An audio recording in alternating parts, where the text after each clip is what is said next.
Primeiro eu tenho que compartilhar a tela aqui.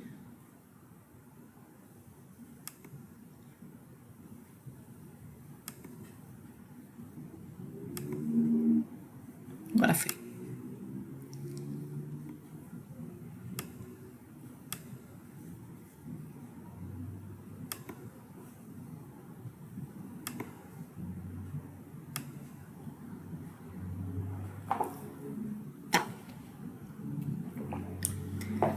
Então, a ideia de hoje é a gente entender o que é um fator ecológico e quais são as importâncias dele para a existência e distribuição das espécies pelo globo.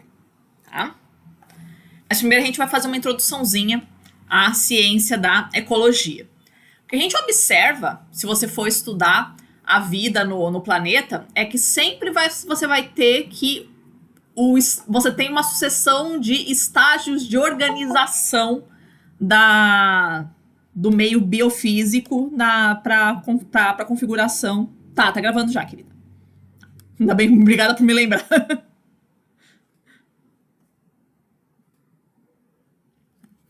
A gente tem uma sequência de níveis de organização do meio biofísico para a configuração da vida. Então a gente tem, né, que o mundo físico ele é composto de átomos que se estruturam em moléculas. As diferentes moléculas vão se organizar para formar as células. As células vão se organizar para formar um órgão. O conjunto de órgãos vai formar o indivíduo. Né? O conjunto de indivíduos forma uma população daquela espécie. O conjunto de populações forma um ecossistema. E o conjunto de ecossistemas forma a biosfera. Tá?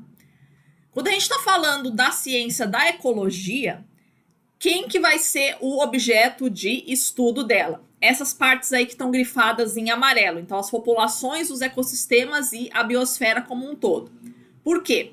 Quando a gente fala sobre como se estruturam as moléculas, você pode até estar no domínio da biologia ainda, mas frequentemente você ainda está no domínio da química ou bioquímica, se vocês preferirem, né? Como é que se estrutura, como é que ocorrem as reações químicas, seja dentro, seja fora de um organismo.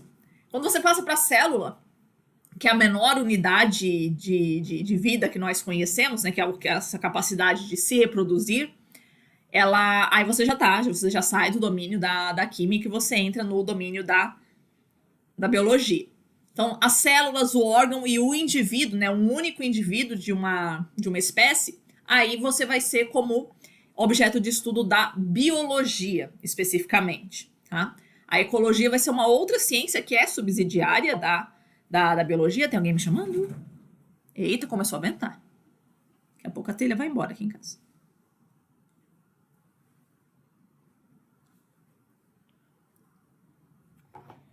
Então, a biologia, a ecologia, ela vai se preocupar em estudar o conjunto de seres vivos e a interação que esses seres vivos têm com o seu ambiente. Então, um indivíduo, uma célula, né, não são de interesse do estudo da ecologia. A ecologia vai estudar um conjunto de seres vivos, né, seja de uma mesma espécie, seja a interação desse conjunto de indivíduos com outras espécies, né, com outros conjuntos de indivíduos, e sempre levando em consideração a interação com o seu meio físico.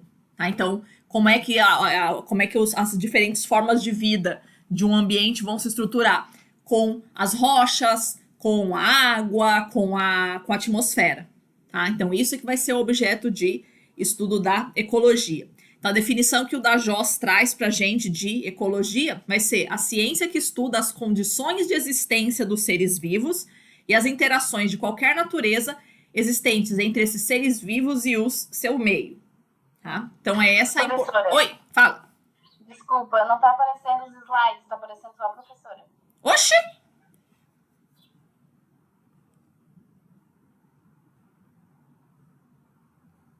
Estranho.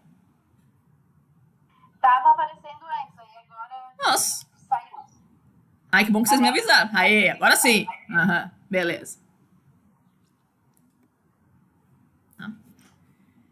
Então, essa é a definição que o da Joss vai trazer para a gente de ecologia. A ciência que estuda as condições de existência dos seres vivos sobre o planeta. Né? Então, quais são... O que tem no nosso planeta que propicia a existência de vida. Tá? Isso vai ser importante, né? Historicamente, o desenvolvimento da ecologia, ele vai ter duas grandes razões de ser, né, no mundo, vamos dizer assim. A primeira delas é a busca de vida em outros planetas, que é uma curiosidade do ser humano, mas ela escapa muito ao nível de curiosidade, vamos dizer assim, né? A ideia de como é que a gente poderia entender como é que surgiu a vida no nosso planeta, ou seja, o que torna o nosso planeta tão singular para a existência de vida, que são condições que não se repetem nos outros planetas do sistema solar ou em outros satélites. Então, quais são as condições que propiciaram a existência de vida no planeta? Para duas coisas. Três, na verdade. Primeiro, eventualmente, você encontrar vida em outros planetas, então saber se essa grande interrogação que nós temos, né, se a gente está realmente sozinho no universo.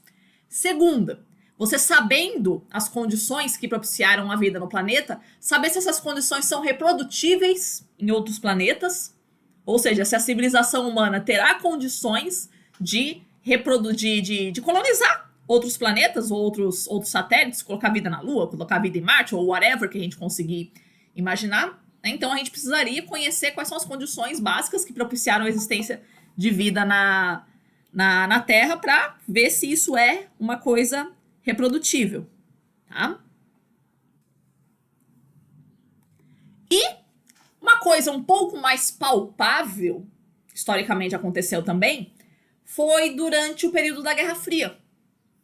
Tá? Que a ecologia vai dar um salto muito grande de desenvolvimento durante o período da Guerra Fria. Por quê? Porque existia durante o período da Guerra Fria a ameaça real de aniquilação da vida no planeta mediante a hecatombe nuclear que poderia explodir entre os Estados Unidos e a União Soviética.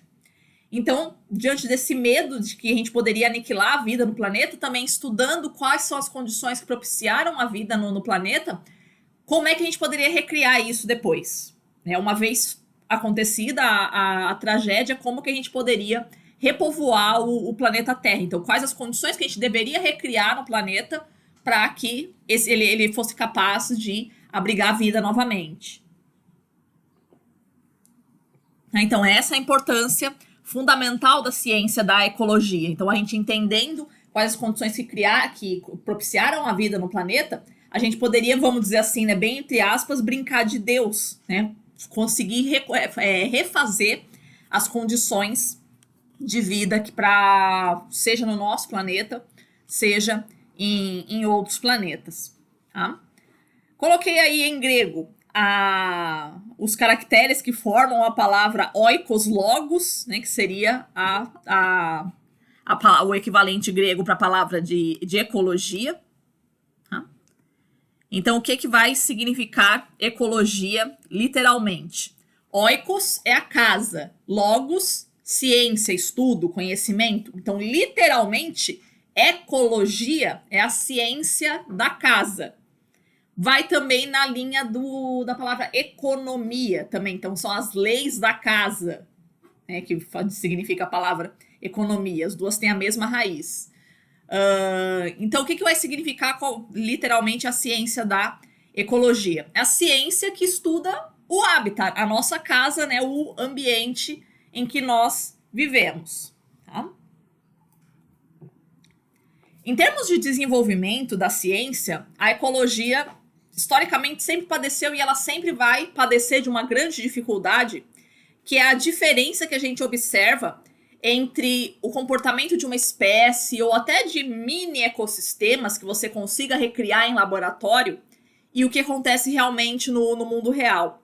Então, cara, é sempre muito diferente a maneira como uma espécie vai reagir a um estímulo físico, químico ou biológico que você faça no laboratório e como isso vai reagir no mundo real. Por quê? Porque, por definição, todo ambiente de laboratório é um ambiente controlado. Você sabe ali qual vai ser a temperatura, você conhece quais são as espécies que estão interagindo ali entre si, você domina todas as interferências que aquele experimento possa sofrer. Então, dentro do laboratório, você é Deus, né? Você controla tudo, você domina tudo. Quando você vai para o mundo real, a coisa muda de figura. Você não faz a menor ideia de quais são as espécies que vão interagir ali. E quando a gente fala de espécies, pessoal, em ecologia, não tenham em mente somente as, vamos dizer assim, as macroespécies, né? As coisas visíveis, né? Mas o principal que a gente observa, as microespécies, a microbiologia. Então, quantos tipos de bactérias diferentes você pode encontrar no solo? Cara, ninguém faz a menor ideia de quantas bactérias existam e quais os tipos de bactérias que você pode encontrar em cada amostra de solo. Isso é praticamente impossível da gente conseguir calcular. Então, uma vez que você joga uma espécie de planta ou de animal ali naquele solo, como é que ele vai interagir com essas bactérias, com esses insetos que tem ali também? Inseto é um tipo de vida que a gente também não faz a menor ideia de quanto que existe no planeta. Tá? Então, para a gente mudar um pouquinho a chave assim da nossa compreensão, que a gente sempre pensa, é fácil a gente entender como é que uma zebra interage com um leão. Vai vendo. Como é que você vai fazer a interação de uma planta com toda a microbiologia de solo que existe nela no mundo real, né? Com todas as variações meteorológicas a que esse vegetal tá sujeito, né? Com todas as variações de nutrientes de solo que esse vegetal tá sujeito. Então, existe muita diferença entre aquilo que acontece no laboratório e aquilo que acontece no mundo real. Então, realmente é muito imprevisível. Claro que a gente pode ter uma ideia do que acontece no laboratório, ele serve para a gente ter uma ideia do que acontece no mundo real, né? Mas na prática, a gente só entende como é que funciona o comportamento, como é que funciona a evolução das espécies quando você está no mundo real. E aí tem uma outra dificuldade também, que é a escala de tempo. Então, você consegue acelerar as condições de reprodutibilidade de uma espécie em laboratório. Vamos supor, uma espécie ela se reproduz 5 vezes por ano quando ela está submetida a uma temperatura de 20 graus. Mas ela se reproduz 30 vezes por ano quando ela está submetida a uma temperatura de 30 graus. Então, você aumenta a temperatura dentro do laboratório e deu. Aí você vai ver ali a reprodução delas. Você não consegue fazer isso no ambiente. Você não consegue alterar a temperatura de um ambiente, qualquer que seja, né, que você está aí exposto no mundo. Tá? Então, essa é o grande enrosco que a gente tem com a ecologia. E aí, o enrosco maior é que, para que serve a ecologia? É para laboratório? Não. É para mundo real. A gente está preocupado em saber quais são as condições de vida no planeta, no mundo real. Não é tão importante assim para a gente, né, nesse sentido, né, pensar no laboratório. O laboratório vai ser um ensaio para que vai ser aplicado no mundo. Tá? Mas não tem muito o que fazer, né? É uma contradição inerente aí à própria ciência. Né? Fora isso, né, não só a espécie interagindo, né, com o ambiente, mas também interagindo com outras espécies. Que também essas outras espécies estão sujeitas à influência, né, de todos os outros fatores do mundo biofísico e químico. Tá? Ok? Em termos de subdivisão da ciência da ecologia, quais são as áreas que a gente vai dividir ela aqui para o nosso estudo? Autoecologia, dinâmica das populações e cinecologia. O que vai estudar cada uma delas? A autoecologia é a área da ecologia que estuda as relações de uma única espécie com o seu meio. É a primeira parte aqui da nossa disciplina. Então, a gente vai pegar cada uma das espécies isoladamente, como é que uma espécie reage à temperatura, à umidade, às marés, à sombra, a vento, whatever, né? Qualquer um dos fatores ambientais que a gente conseguir pensar. Tá? Então, uma espécie e o seu meio físico. Então, isso é a autoecologia. Dinâmica de populações. Ela vai descrever as variações da abundância das diversas espécies e procurar as causas dessas variações. Então, taxas de mortalidade, taxas de natalidade, envelhecimento, fecundidade, razão de sexo de cada uma das espécies, né, dentro de uma mesma espécie, né, e a interaçãozinha que elas vão, né, podem exercer entre si. E por fim, a cinecologia, que vai analisar as relações entre os indivíduos pertencentes a diversas espécies de um grupo e o seu meio.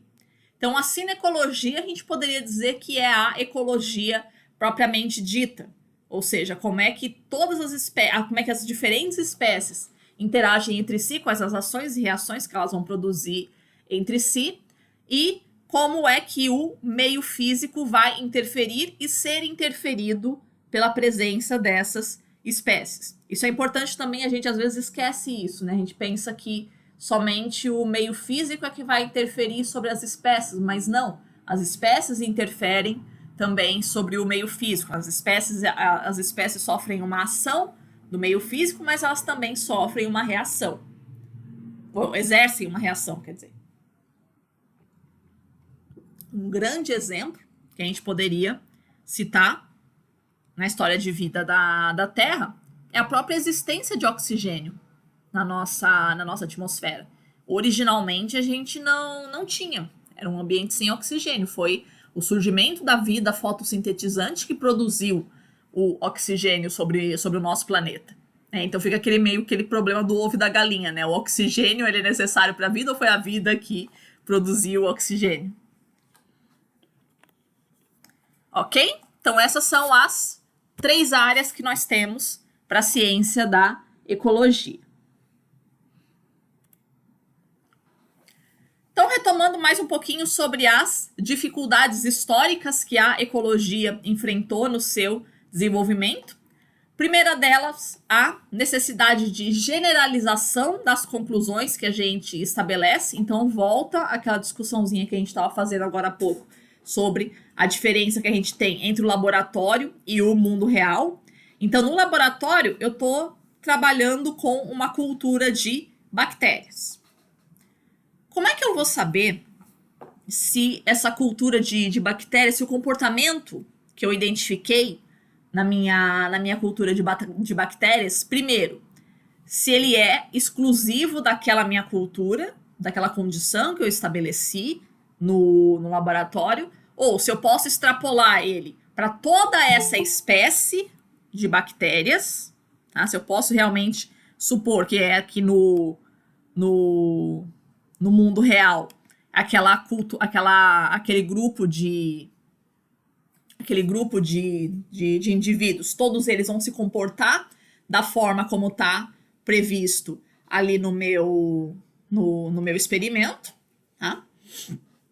E mais, né, uma outra coisa que a gente costuma fazer também, né, é extrapolar esse comportamento que eu identifiquei no laboratório para outras espécies. Né? Será que realmente o que acontece com essa minha cultura aqui, né, com essas minhas bactérias, vai acontecer com todas as bactérias daquele gênero? Ou com outros tipos de seres vivos? Tá? Muitas vezes, sim. Tá? A gente costuma achar que nós somos muito, muito diferentes, né? Que as espécies são todas muito diferentes assim. Sim, pero no mucho. A gente vai ver ao longo da nossa disciplina que nós somos muitíssimo semelhantes entre si. De vez em quando vocês veem essas estatísticas aí dizendo, o ser humano tem, sei lá, vou chutar aqui, 80% do DNA do arroz. Nós somos 80% semelhantes a um grão de arroz. E é verdade, né? Boa parte do nosso DNA ele é muito bem compartilhado com todas as outras espécies que existem no planeta. A maior parte do nosso DNA diz basicamente quais são as proteínas, quais são as substâncias que uma célula deve produzir. Então, isso não varia tanto assim, né, de espécie para espécie como a gente poderia supor. Né? Então, nós realmente não somos tão diferentes assim já das outras espécies do planeta. Então, isso é o que possibilita a gente eventualmente generalizar um comportamento que a gente observa de uma espécie, extrapolar para que ele aconteça para outras espécies. Ora, se não é assim que acontece, por exemplo, a testagem de medicamentos. A gente testa medicamentos primeiro em animais e depois vai para os seres humanos. Por que a gente consegue fazer isso? Justamente porque se repete, né? Comportamentos biológicos, eles costumam se repetir, se repetem tanto mais frequentemente quanto mais próximas geneticamente estão as espécies. Tá? Então você vai testando primeiro no rato, depois no coelho, depois no cachorro, né? E depois você testa nos seres humanos. Podemos estabelecer a crítica que vocês quiserem a esse método, mas é o que é feito em laboratório. Tá? Segunda dificuldade que a ecologia vai ter é o problema do isolamento das disciplinas, que ainda, né, muito embora esse problema historicamente ele vem sendo fortemente superado, mas ainda existe da gente isolar as disciplinas, né, o que é a química isoladamente, o que é a física isoladamente, o que é a biologia isoladamente, e a dificuldade que a gente tem de enxergar todas essas áreas da ciência inter e transdisciplinarmente. Como é que cada uma delas pode conversar entre si. Então, isso já vem sendo superado, mas ainda existe. Essa tendência de integração das ciências ainda é um processo muito recente na história da humanidade. E a ecologia é a ciência por excelência da integração das disciplinas, de todas as integrações, todas as disciplinas que estudam o meio natural. Então, para um bom estudo de ecologia, você precisa, é condição sine qua non que todas as disciplinas elas estejam trabalhando em conjunto. Tá? E outra dificuldade histórica que nós temos também é a pouca aplicabilidade prática dos conhecimentos adquiridos em ecologia. Tá? Pra gente ouvir um negócio desse parece meio absurdo, tá? Mas se você for pegar o que era o modus operandi da nossa vida no século XIX, primeira metade do século XX, ninguém falava absolutamente em controle biológico de pragas, que é um negócio tão comum hoje, né? Como é que você controlava pragas que criassem na sua lavoura? Veneno. Pronto, acabou. Não tem o que discutir. Né? Então, eu não precisava ter esse conhecimento de qual de uma espécie que combata aquela espécie que está fazendo mal à minha lavoura, né? Então, tipo, eu tenho um inseto aqui que tá comendo todas as minhas folhinhas aqui. Posso colocar no meu ambiente um outro inseto que combata aquele meu inseto nocivo. Ou então alguma substância repelente, uma cor, às vezes uma mudança numa condição do ambiente que repele aqueles insetos. Tem milhares de opções que a gente poderia pensar. Cara, isso não era pensado. Você tem uma praga na sua lavoura, veneno. Então, minha preocupação é puramente química. Eu simplesmente vou descobrir um veneno que mata aquela praga, pronto e acabou. Tá? Só a partir do momento que a gente começa a ter essa virada de consciência, né, de que, primeiro, você fica muito escravo das empresas de veneno, a gente começa a ter uma virada de consciência sobre as consequências que a aplicação de veneno pode ter, seja para o ambiente, seja para o ser humano que está lá aplicando, seja para o ser humano que vai estar consumindo aquele produto depois, tá? Então, só a partir do momento que a gente começa a enxergar isso como um problema, essa aplicação excessiva de agrotóxicos nos cultivos, que isso começa a ser enxergado como um problema, é que a gente começa a ter uma preocupação maior com os estudos de ecologia. Então, entender como é que esse veneno ele entra ali no solo, como é que ele vai se propagar por toda a cadeia alimentar. Então, isso tudo, né, vai ser a área de excelência de atuação da ecologia. Se essa preocupação não existe, então a ecologia não serve para nada. Então, historicamente, né, antes de existir essa conscientização, ela não tinha essa utilidade. Ela só passa a ter essa utilidade no momento em que a humanidade começa a perceber isso como um problema. Então, o manejo da agricultura e da pecuária vai ser uma área de excelência para a aplicação dos estudos de ecologia, então para a gente pensar em alternativas de como fazer, né, de como obter uma boa produtividade, que isso é importante também, né? Vivemos num sistema capitalista, e mesmo que não fosse num sistema capitalista, a gente precisa se preocupar com a produtividade, somos quase 8 bilhões de bocas para alimentar. Então a ideia é de como eu conservar a minha produtividade, minimizando os danos ao ambiente, ao produtor rural e as espécies envolvidas, tá?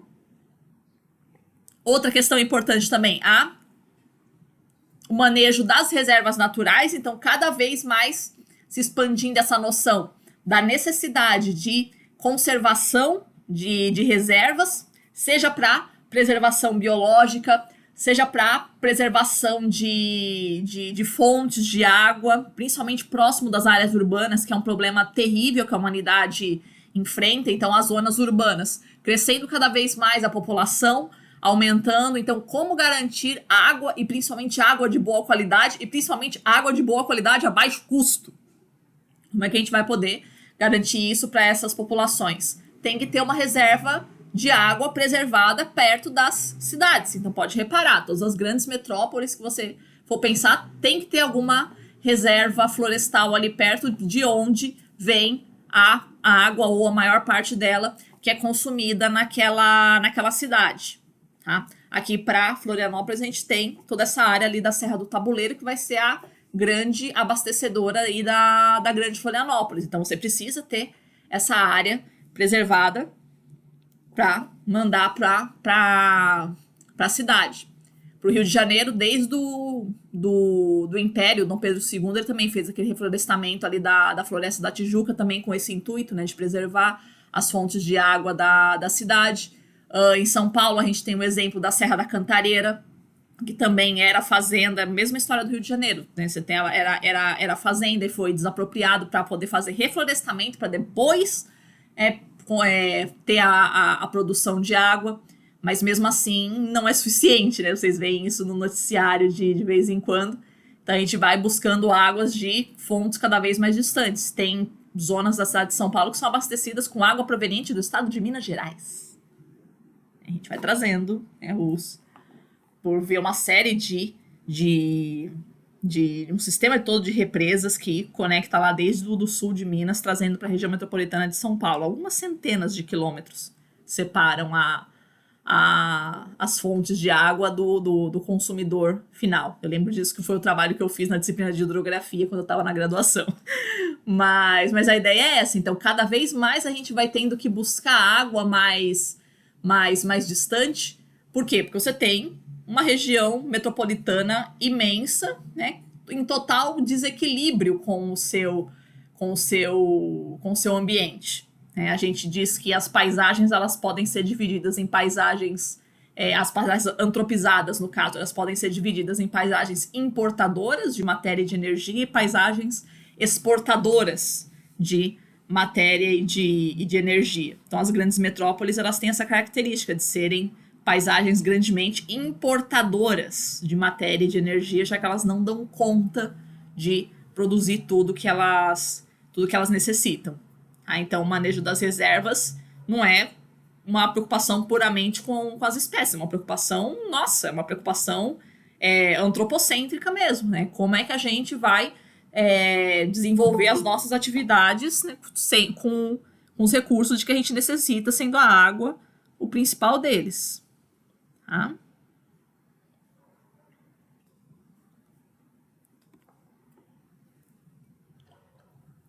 E a própria noção da conservação do ambiente, seja um ambiente de reserva, seja um ambiente antropizado. Então, quais são as condições do ar que são ideais para a vida humana, animal e vegetal? Se essas condições dentro de um ambiente urbano, elas estão adequadas, quais vão ser as consequências da ultrapassagem dessas concentrações máximas de poluentes permitidos, tá? Isso no curto prazo, isso a longo prazo, como é que isso vai se produzir para as pessoas e para os ambientes, né? Para o mundo material também, a gente pode pensar, né? Que os os poluentes que estão disponíveis no ambiente urbano, eles vão ter consequências sobre as casas, sobre a rua, né, sobre a sinalização. Então, como é que isso vai interagir com o meio físico também? Tá? Então, tudo isso vai entrar a ciência da ecologia, né, para a gente tentar entender como é que funciona a interação dos seres vivos com todas essas interferências que o meio físico pode oferecer. Ok? Então, é basicamente a grande explosão da ciência da ecologia, ela se dá na segunda metade do século XX. Tá? Tanto por esse fator que a gente já tinha falado com relação à Guerra Fria, né, a corrida armamentista e a corrida espacial, e essa maior preocupação com a qualidade de vida atual e futura no planeta. Então agora nós passamos, crianças, para a área da autoecologia. Vamos começar a falar sobre essa primeira área da ecologia, que é a relação de uma espécie com o seu meio. Então vamos passando alguns conceitos aqui para vocês. O primeiro conceito que a gente vai falar, que vai ser fundamental quando a gente está falando da interação de uma espécie com o seu meio, é o conceito de fator ecológico. Então, como é que a gente define um fator ecológico? Todo elemento do meio suscetível de agir diretamente sobre os seres vivos.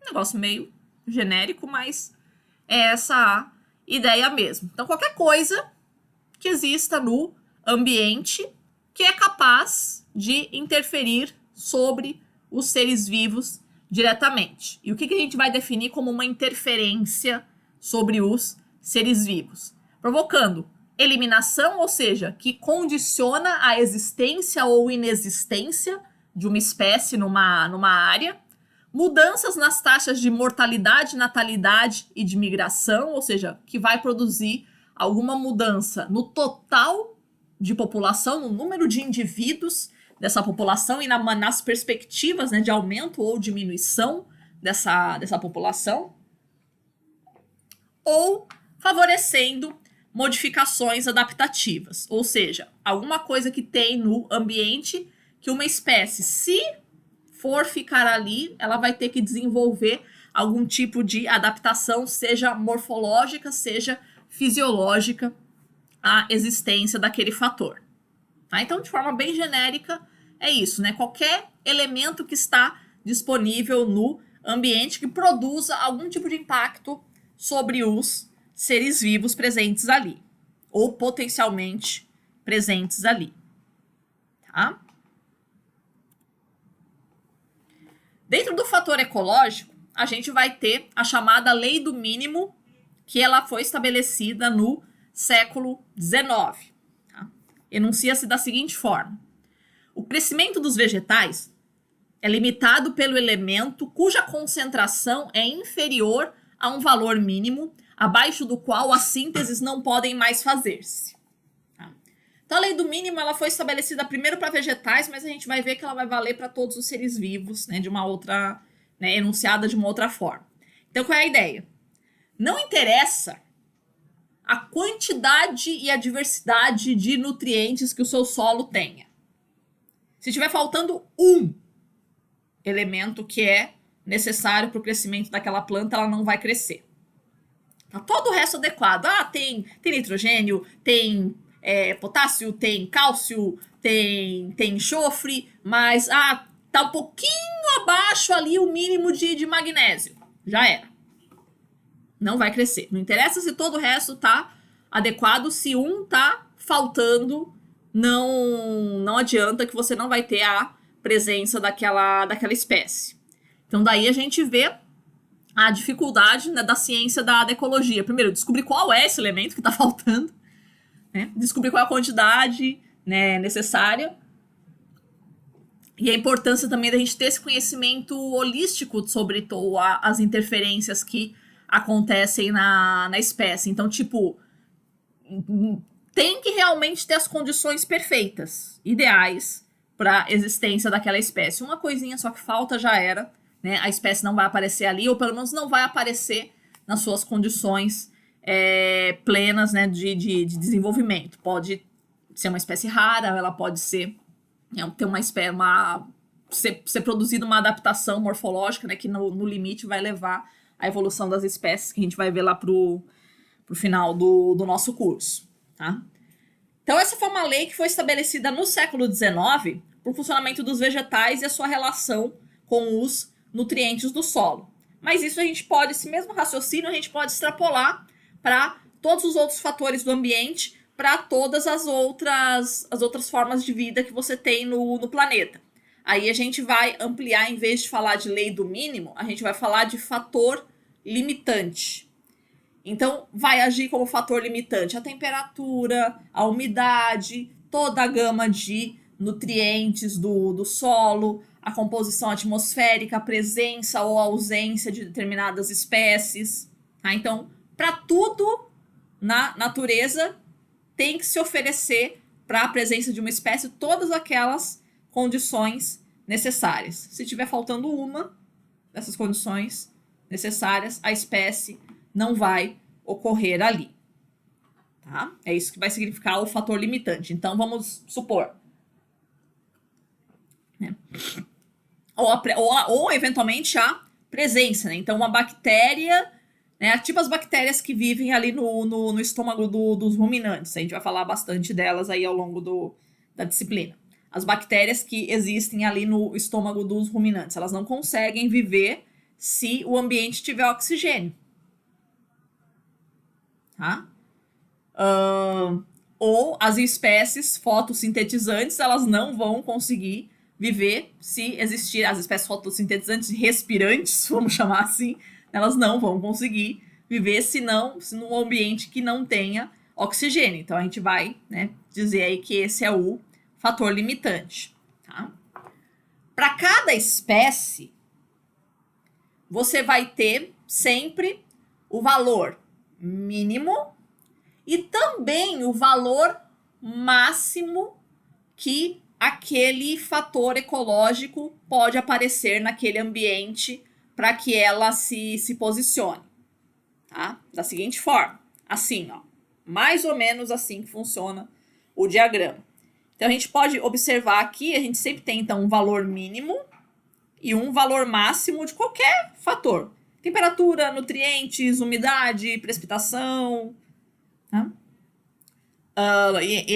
Quantidade de iluminação solar, salinidade, teor de oxigênio, teor de dióxido de carbono, um monte de coisa que a gente poderia pensar.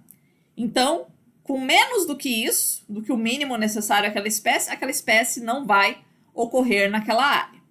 Com mais do que o máximo tolerado por aquela espécie, também não vai ocorrer naquela área. Então, entre o mínimo e o máximo, eu tenho o que a gente chama de limites de tolerância da espécie. Então, sempre tem uma condição mínima que ela consegue viver, sempre tem uma condição máxima de cada fator que ela vai conseguir sobreviver. Tá? Só que existe uma diferença entre sobreviver e viver. Tá? Você tem condições boas para a sua vida, né? E tem aquelas condições sofríveis, mas que você ainda persiste. Tá? Então, essa diferença entre o limite de sua tolerância e a zona ótima da existência de vida. Tá? Então, a zona ótima são aquelas condições que você vai ter a vida se desenvolvendo na sua plenitude de condições. Ela vai estar se reproduzindo adequadamente, ela vai estar exercendo o seu comportamento adequadamente. Eu estou fora do ótimo, né? Indo em direção ao mínimo. Tá? A espécie vai ocorrer?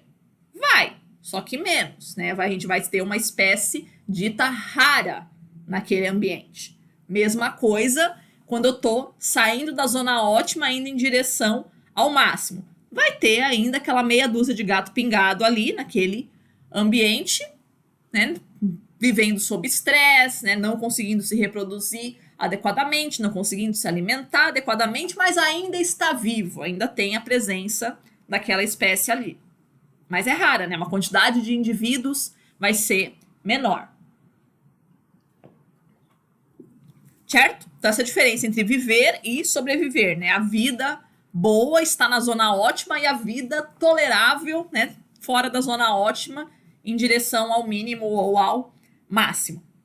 E dentro da zona ótima, eu tenho também o ótimo do ótimo, né? Aquela condição dita ideal para existência de uma espécie, tá? Que é o ponto ótimo da intensidade, né? A intensidade ótima aí dos fatores ecológicos, tá? Então sempre tem a temperatura, a quantidade de nutrientes, a salinidade, a umidade, que é ideal para as condições, né, máximas daquele de plenitude, de exercício de atividade daquele ser vivo.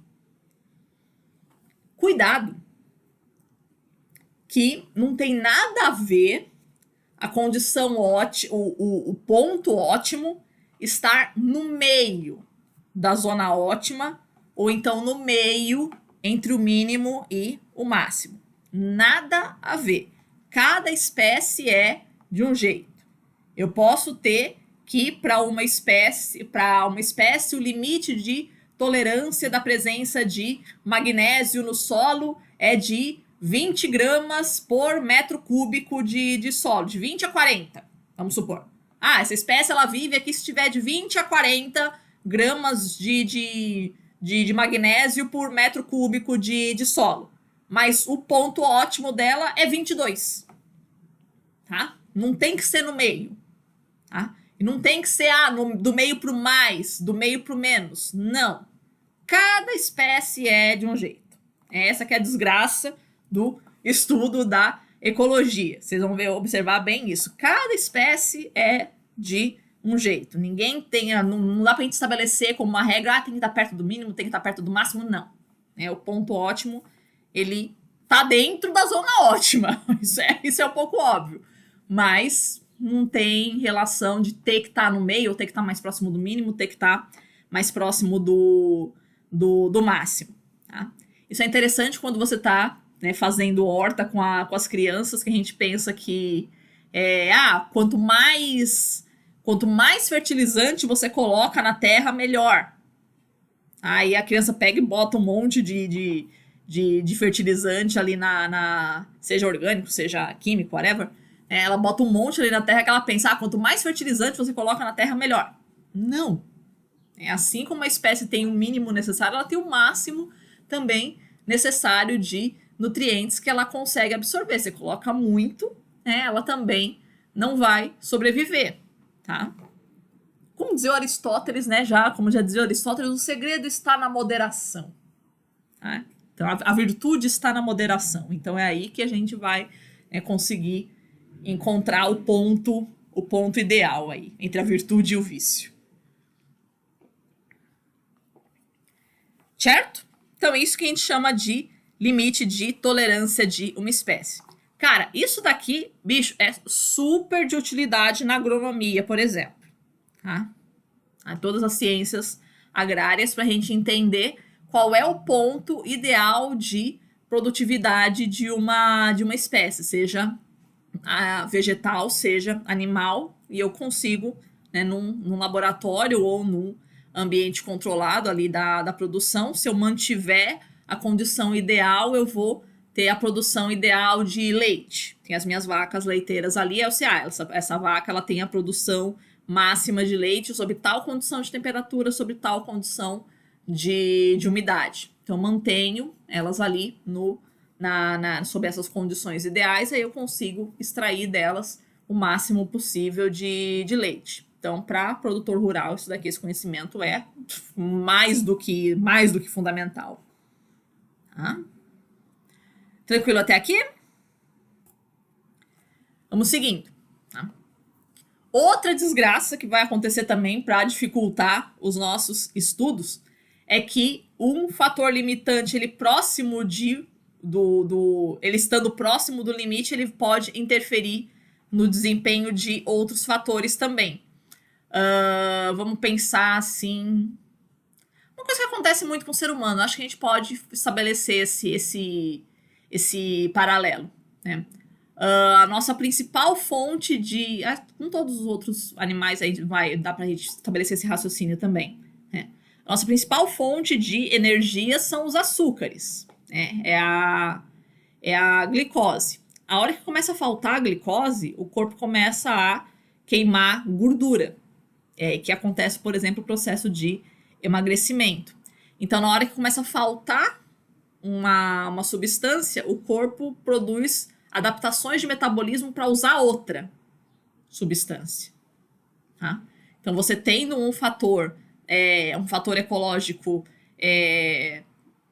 próximo aí do limite tolerável, né, você produz no ser vivo uma mudança fisiológica que vai fazer com que ele aproveite melhor um outro nutriente, né, ou que ele faça qualquer tipo de adaptação que faça ele aproveitar melhor as outras condições que estão no ambiente.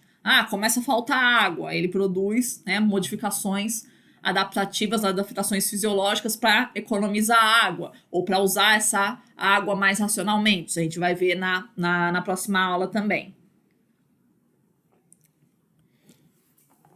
A época mais crucial para que esse conhecimento seja aplicado sobre as espécies são a infância das espécies e a fase reprodutiva. Por quê? Porque são os momentos da vida da espécie que ela está mais necessitada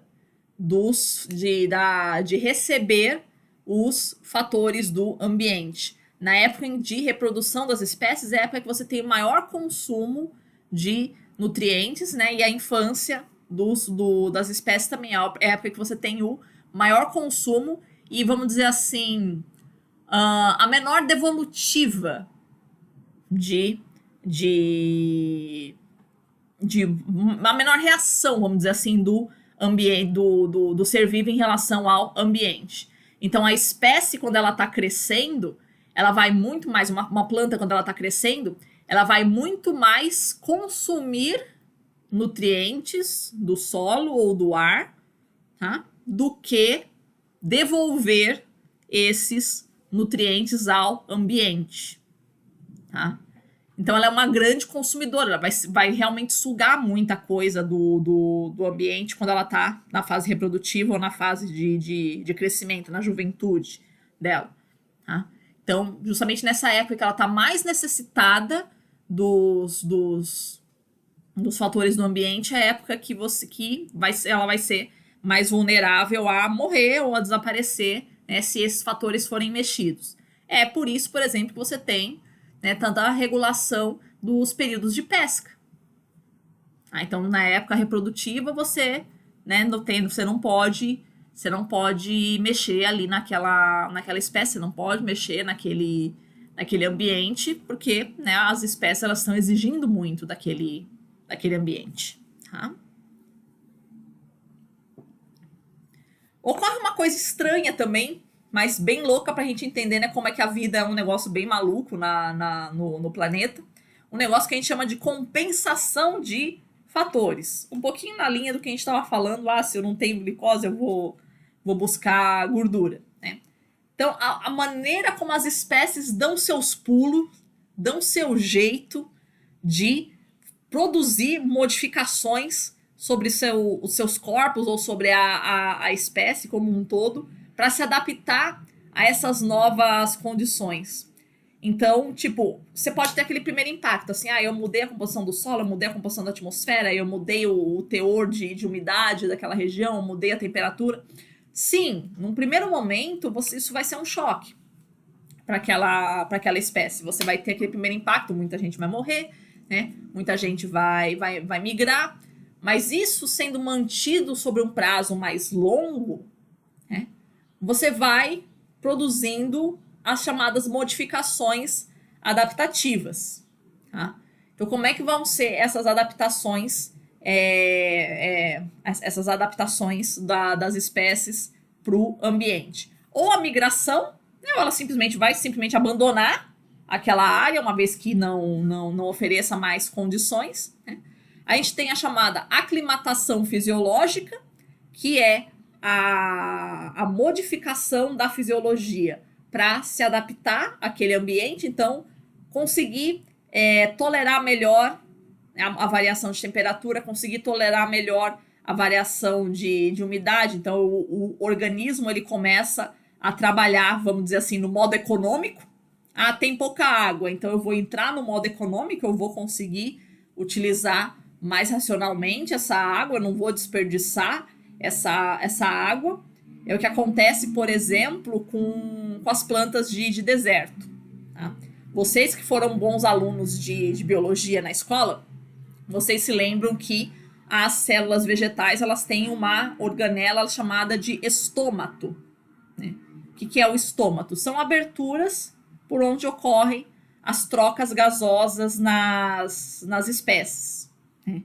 Então, na hora que ela abre, ela libera a água, ela puxa oxigênio do ambiente, puxa o dióxido de carbono também para fazer a fotossíntese e libera água. Se a planta fizer isso no deserto, ela está ferrada. Abrindo o estômago para poder pegar o oxigênio e o dióxido de carbono, ela vai perdendo água também. Então, como é que ela faz? Simples, ela só abre à noite. Então, ela capta o dióxido de carbono durante a noite e aí armazena para fazer a fotossíntese no dia seguinte. Louco isso. Mas é mais ou menos isso que acontece. Assim, ela evita ao máximo a perda hídrica. Ela fecha os estômatos durante o dia, que é o período que você tem a máxima probabilidade de perder água. Em linhas gerais, é isso que acontece com ela. Então, maneiras que a gente tem de produzir, né, uma economia de água aí no ambiente. Ou, no limite, também até a produção de uma nova espécie. Né? Aquela espécie ela vai se diferenciar tanto daquela original que, né, vai se constituir como uma outra fisiologia. Tá? Acho que esse exemplo que eu falei aqui dos estômatos abertos seria até no desenvolvimento de novas espécies, né? Isso já está mais do que no nível da aclimatação. O nível da aclimatação é um negócio mais simples, é aquela coisa, né? Quando você muda de lugar, já acostumei com esse calor, já acostumei com essa secura. Ok?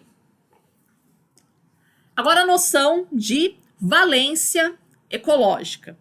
O que é a valência ecológica? É a probabilidade de uma espécie povoar diferentes meios, né, que são caracterizados por diferentes níveis de variações dos fatores ecológicos. Tá?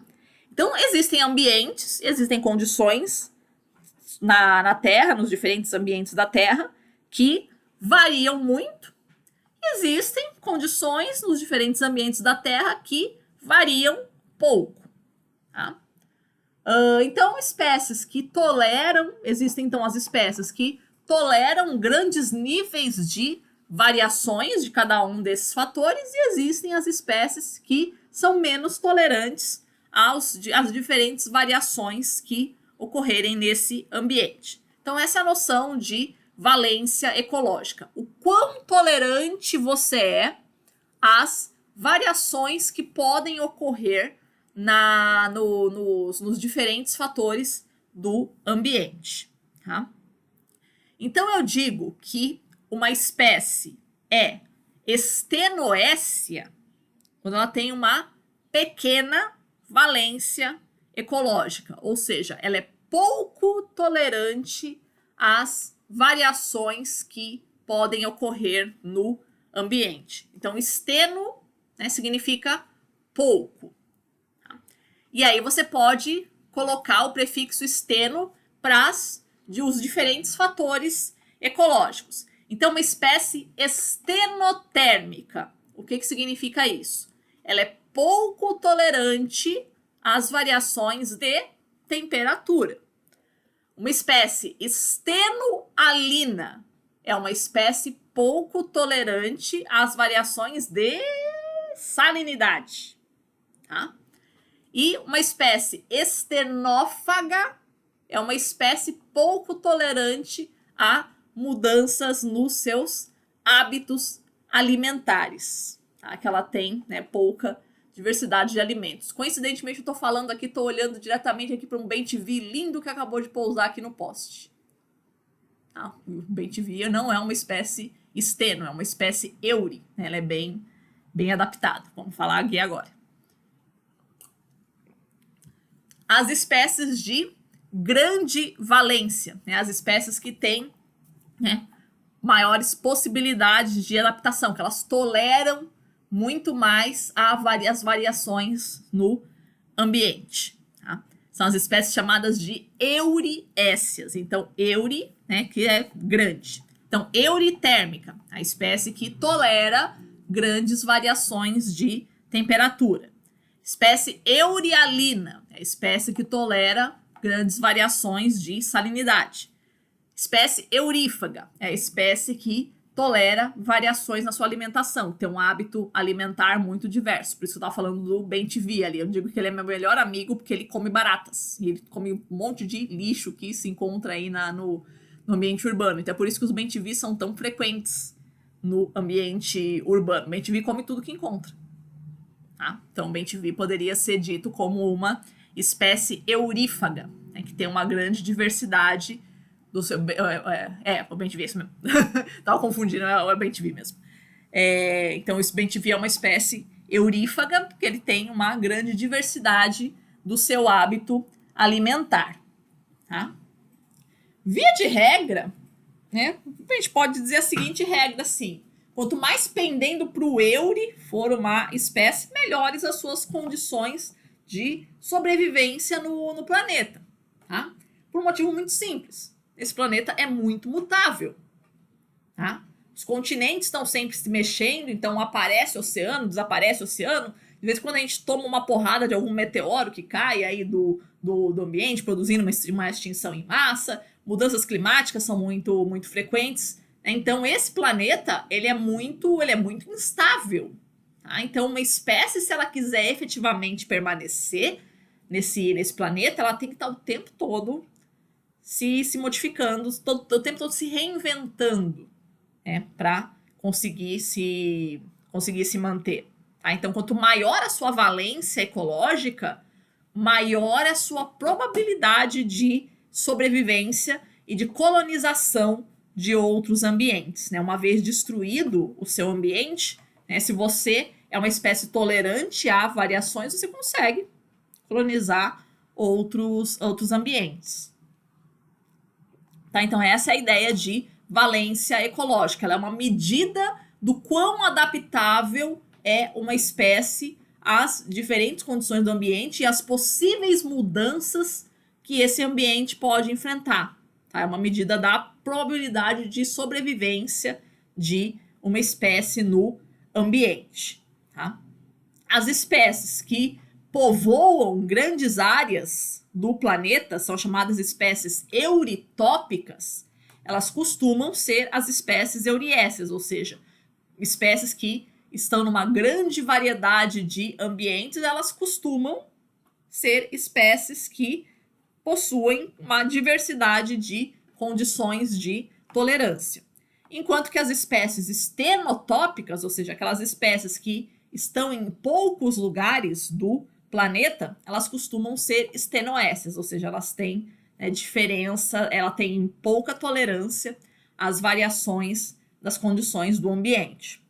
Geralmente, isso, tá? Não é uma regra de 100%, porque você pode ter uma espécie que ela é pouco tolerante às variações do ambiente, mas ela está no planeta, em grandes áreas do planeta.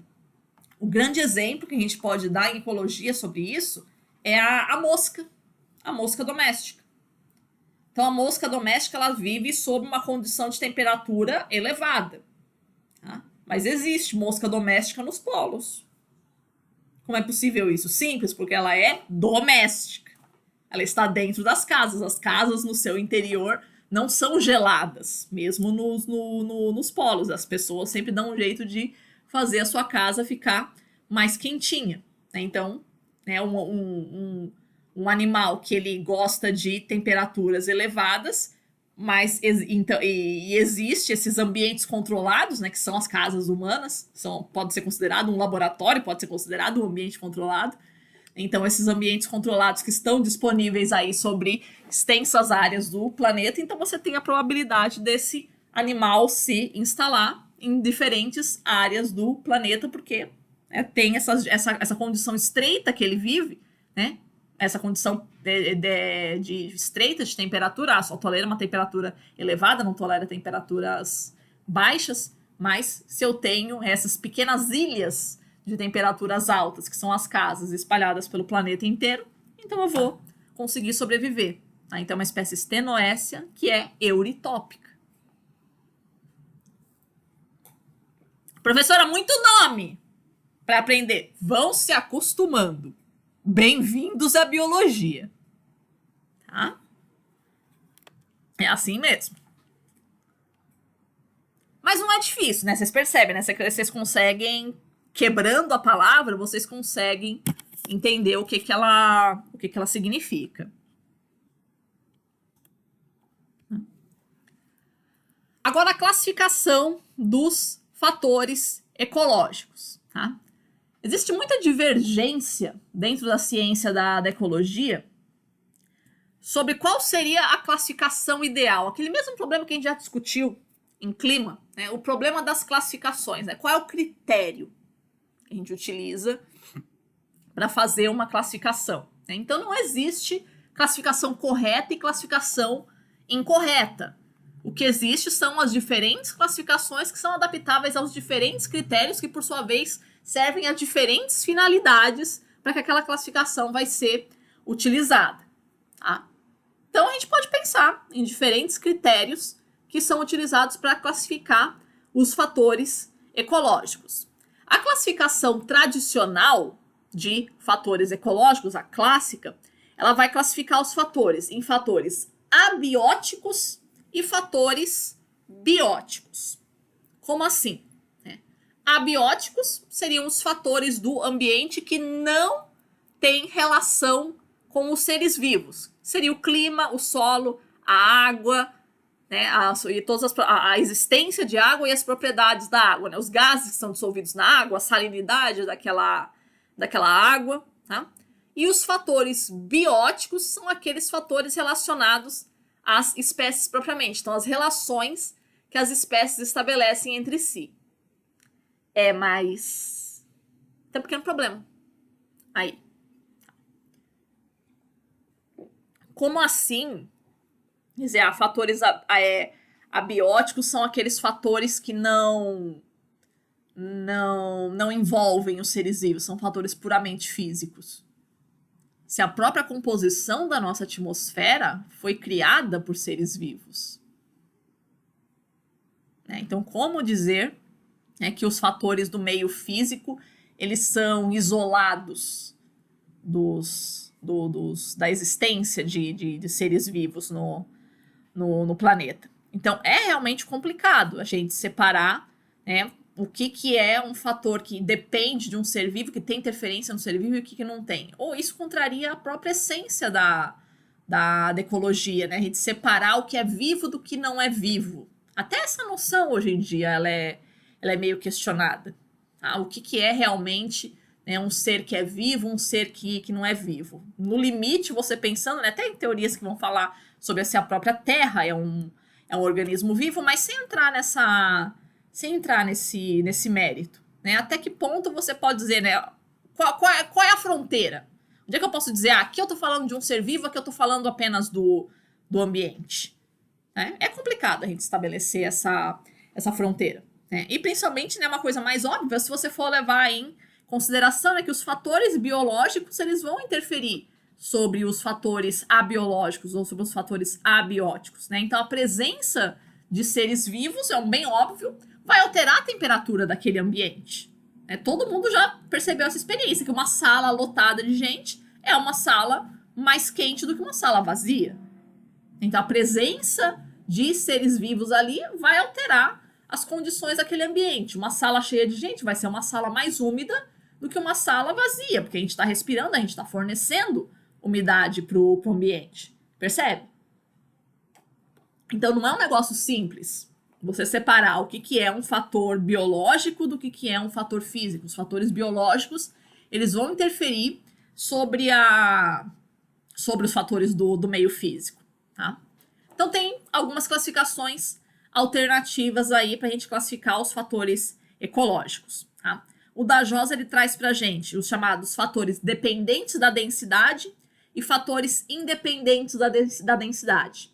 Como é que funciona isso? Chamados fatores dependentes da densidade são fatores do ambiente que vão depender da quantidade de seres vivos que eu tenho ali por área. Tá? E os fatores independentes da densidade vão ser aqueles fatores que não dependem da quantidade de seres vivos que tem ali por área. Aí já entra um pouco, né, nesse problema que a gente estava discutindo, né, sobre a alteração dos seres vivos alterando a temperatura. Né? Então, eu posso considerar a temperatura um fator independente da densidade? Depende da medida.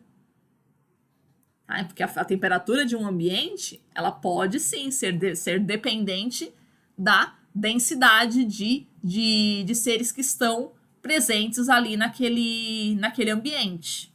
Tá? Então, fatores dependentes da densidade são aqueles fatores, basicamente, né, disponibilidade de alimento.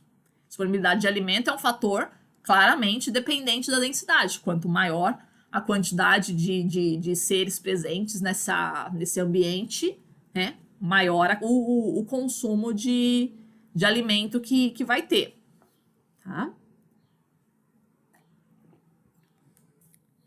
Uma outra classificação também, né, em fatores periódicos ou não periódicos. E aí os periódicos ditos fatores periódicos primários ou secundários. Tá?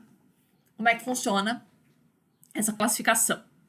Os chamados fatores periódicos primários são aqueles fatores que estão aí desde antes de existir vida, né, que já fazem parte realmente, né, do planeta como um todo e vão continuar existindo na hora que a vida no planeta acabar. Então são basicamente os fatores claramente do meio físico. Tá? São fatores muito regulares porque eles têm origem astronômica, tá? Então eles se repetem, por isso que é chamado de fator periódico, porque ele se repete, né? E primário, que eles estão aqui antes da existência da vida e, vamos dizer assim, sobre o qual a vida não tem poder. Isso é meio discutível. Mas, né, para uma primeira aproximação, vamos pensar assim, né, que a vida não tem o poder de alterar esses fatores. Né? Então, o principal exemplo que a gente pode dar é o fotoperíodo, ou seja, a duração do dia. A duração do dia, ela é referente ao quê? A inclinação do eixo da Terra e ao movimento de rotação do planeta. Né? Ao que tudo indica, seres vivos não têm capacidade de modificar isso, né? Pelo menos não no atual estado tecnológico das nossas civilizações aqui no planeta. Tá? Então, a gente não consegue alterar a quantidade de luz que existe, né? Essa diferença que existe entre dia e noite. O ritmo das marés. Então, a maré sobe e desce, né? Tem lugares que é uma vez por dia só, tem lugares que é 2 vezes por dia, e o quanto ela sobe, né? Isso, grosso modo, também é um fator astronômico, também é ditado aí, né, pela influência aí da Lua sobre o planeta. Então, a vida não tem poder, né, de mudança sobre esses fatores. Temperatura é um negócio mais discutível. Como a gente já estava falando, né, os seres vivos, eles podem, em alguma medida, alterar a temperatura do ambiente. Mas não, se a gente for pensar em grande escala do planeta, né, o que é uma região tropical, o que é uma região polar, aí isso não. Né? A presença de seres vivos não consegue transformar uma região polar em tropical, em grande escala, só em ambientes controlados, e vice-versa. Tá? Somente em ambientes controlados dá para fazer isso. Tá?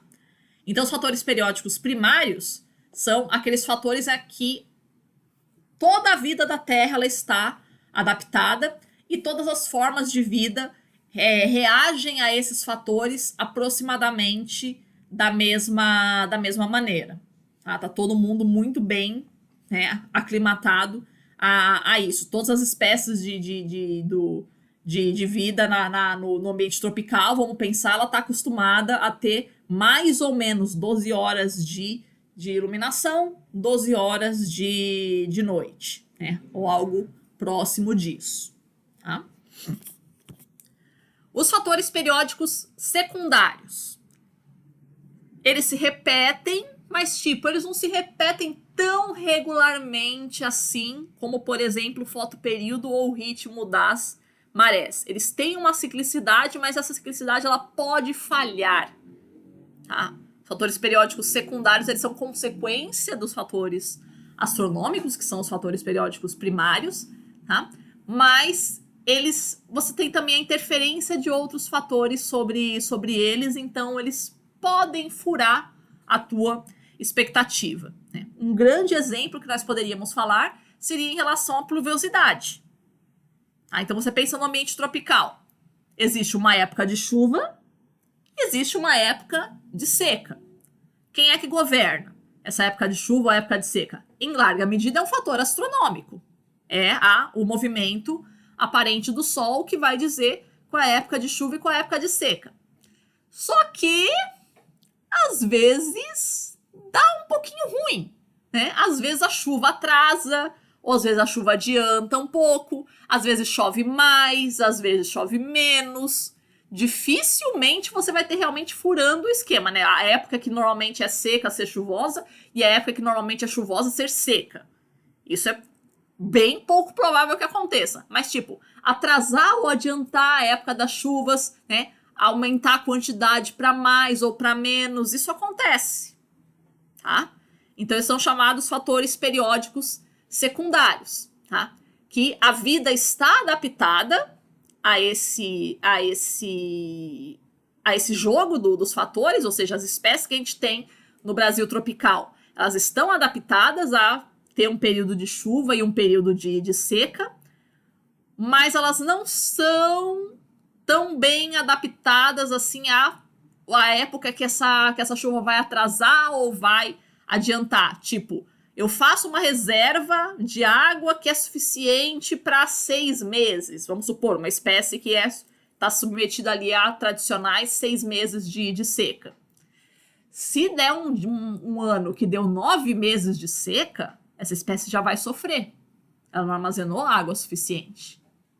Tá? Ela vai ser submetida a estresse hídrico, ela vai perder folha, ela vai, né, reduzir o seu desenvolvimento, ela vai fechar a sua morfologia, né, diminuir a abertura dos galhos, né, alguma coisa nesse sentido. Então, ela tem a gente conhece, né, então as espécies, elas estão adaptadas a esses fatores, mas não estão plenamente adaptadas às possíveis variações desses fatores, já que os fatores periódicos secundários, eles não são exatamente tão periódicos assim, né? Eles estão mais sujeitos a variações, tá? E, por fim, os chamados fatores não periódicos, que aí eles são realmente irregulares. Aos fatores não periódicos, a vida tem grande dificuldade de adaptação, tá? Como fatores irregulares, a gente poderia citar a ocorrência de incêndios, a ocorrência de tempestades. Professora, mas espera aí. Será que a ocorrência de tempestades é realmente um fator não periódico? Não tem uma época que acontecem as tempestades? Não tem uma época que acontece furacão? Tem, mas você nunca sabe qual é o dia que o furacão vai chegar. A espécie não tem como saber. A espécie tem uma produção hormonal, né, que se altera numa época úmida para uma época seca. Mas ela não tem como saber qual vai ser o dia em que ela vai ser atingida por um furacão. Ah, não, amanhã vai ter furacão, eu vou produzir uma casca mais grossa aqui na minha árvore para o furacão não me levar. É disso que a gente está falando. Tá? Então, as espécies não fazem isso. Tá? Então, esses são chamados fatores não periódicos, né? Esses pequenos desastres que acontecem aí na natureza, às quais as espécies elas não estão adaptadas. Tá? Ok. Só que isso também, no limite, isso pode gerar uma adaptação. Percebe? A gente fala dos incêndios, por exemplo. Tá? Então, tudo bem que um incêndio, uma tempestade, né, uma aplicação de veneno, que a gente pode colocar, né, os venenos também como fatores não periódicos, uma só, a vida pode não estar adaptada. Mas no momento em que isso se torna recorrente, a vida vai desenvolver estratégias de adaptação a isso. Né? Então, um único incêndio, a espécie pode não sobreviver. Mas se aquele incêndio, os incêndios são recorrentes num ambiente, uma coisa como no cerrado, por exemplo, a espécie desenvolve mecanismos de adaptação. Se você for pegar as árvores, os arbustos, na verdade, do cerrado, eles são recobertos por uma casca grossa, que serve justamente para isso, para, tipo, na hora que vier o incêndio, queima a casca, e aí o xilema, floema ali da planta, grosso modo, está mais protegido.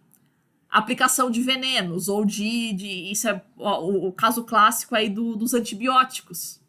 Né?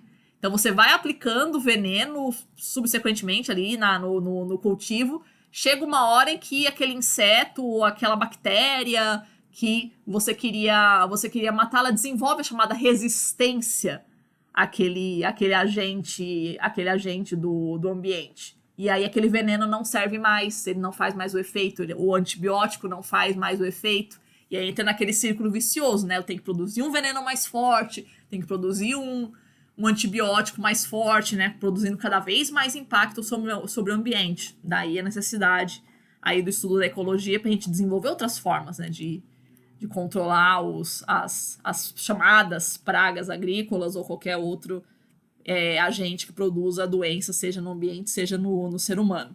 Tá? Então percebam, né, que mesmo essa classificação aí de fatores periódicos ou não periódicos, que é a mais atual, mesmo ela é questionável, assim. Né? Até que ponto os chamados fatores não periódicos, eles realmente são não periódicos. Eles têm uma época, de novo, cada evento em si. Então, cada tempestade, cada incêndio, eu não tenho como prever que dia que ele vai acontecer, mas eles têm uma época preferencial. E no momento em que um fator se torna recorrente, né, ele acaba se transformando num fator periódico. Então, quantos antibióticos no planeta a gente pode, né, dizer, quantos antibióticos, quantos venenos a gente pode dizer que já se tornaram fatores periódicos secundários no ambiente, e as quais a vida já estabeleceu, né, diferentes formas de adaptação. Tá? Então é um problema de todo tipo de classificação, né? Ela, dependendo do critério, ela sempre vai ter algum tipo de questionamento. Era isso então, crianças, por hoje. Tá?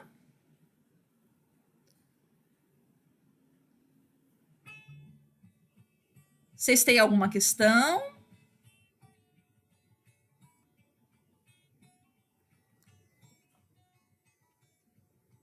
Fechou? Oi? Tudo tranquilo? Fechou, ótimo. Mais alguém? Alguma questão? Sugestões? Comentários? Náuseas? Neuras? Tranquilinho? Fechou então, crianças? Agradeço então a presença de vocês nessa nossa aulinha. Ficamos por aqui hoje então. E aí semana que vem a gente continua falando sobre os fatores, né, relacionados à temperatura e fotoperíodo no planeta, tá bom? Beijo para todos, fiquem com Deus, usem máscara e vamos seguindo aí. Oi. Ainda não coloquei ainda, vou colocar junto com a aula e a videoaula e o slide. Tá bom? Não, tá não. Valeu, crianças, até